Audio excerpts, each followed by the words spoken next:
Are They Human? By Lost Signal writer dedicated to Lieutenant Ozzy, a Vietnam veteran who fell through the cracks and never got the help he deserved.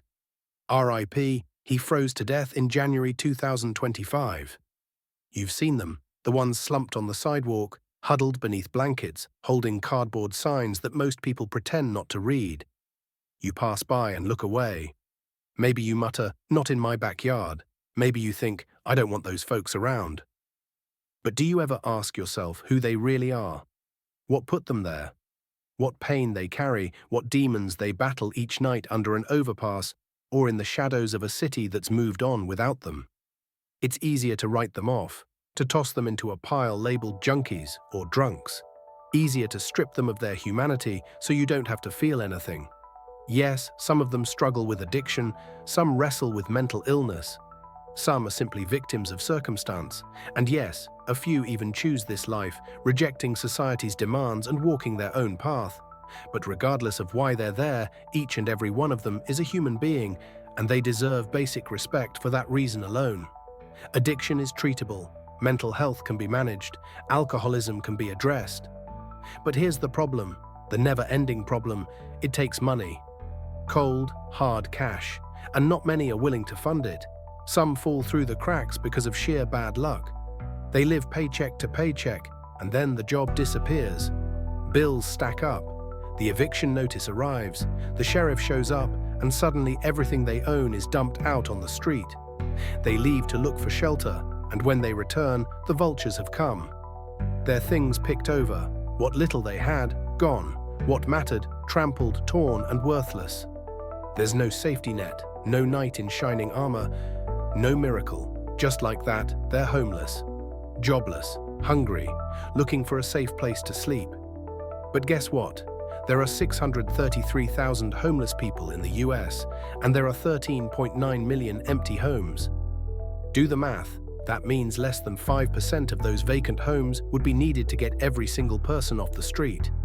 So, why haven't we? We say it's complicated, but it's not. You see, it's nearly impossible to get a job when you don't have an address, a phone, clean clothes, access to a shower, internet, transportation. We expect people to get back on their feet, but we've taken the floor out from under them. There are folks out there who once had good jobs, good lives, and then, snap, something changed. Layoff, illness, divorce, a single missed rent payment. And just like that, they woke up on the street, dazed, confused, and left behind. Now they're stuck in a cycle. No job because no phone. No help because no address. No address because no home. And no home because no one's willing to care. Every day becomes a fight to eat, to sleep, to stay warm, to stay alive. And all the while, 13.9 million homes sit empty. My heart breaks every time I see someone living out of a shopping cart, huddled beneath a tarp and some soggy cardboard, too hot, too cold, too wet, too human to be ignored. And yet we do. And then here comes the city. We don't want your kind around here. So what little they've managed to hold on to, a backpack, a worn blanket, maybe a few treasures, gets scooped up and tossed in the dumpster. Everything gone except what they can carry. Their shelter, their home, such as it was, destroyed. No notice, no mercy. Go on now, get the hell out of here. What kind of heartless, cruel people do this? What kind of system allows it? How do they sleep at night, knowing their actions add to someone else's suffering? They treat it like cleanup, a nuisance, a problem to dispose of. Just throw it all away and maybe the people disappear with it. And we won't have to feel guilty, we won't have to see it.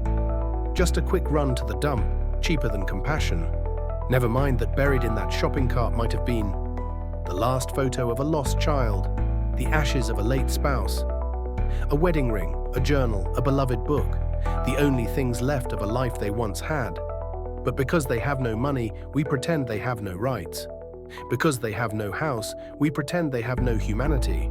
And we trade all of that, their dignity, their grief, their story, for the hollow comfort of a clean sidewalk and a stinking dollar bill. Are they human? Yes. And that alone should be enough. They sleep where concrete kisses bone. Forgotten corners called their home. We walk on by, eyes to the ground, pretending mercy can't be found.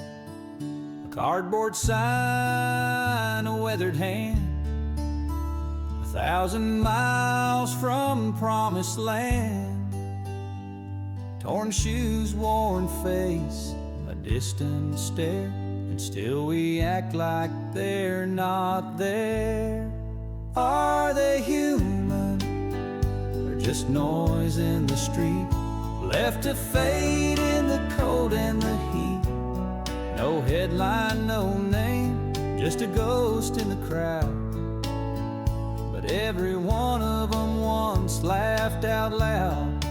Are they human, or stories we forget, souls unpaid on society's debt? It don't take much to lose your ground. One bad break and you're downtown bound.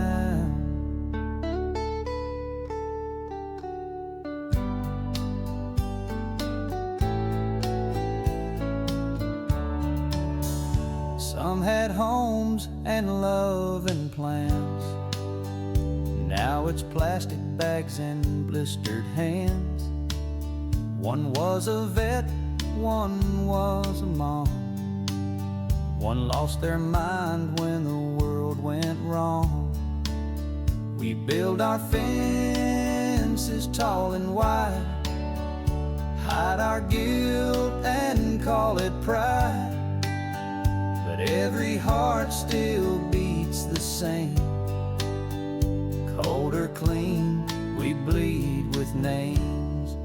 Are they human, or just shadows and dust, out of sight and out of trust? But if you look close, you just might see there's someone there who could have been me. There's someone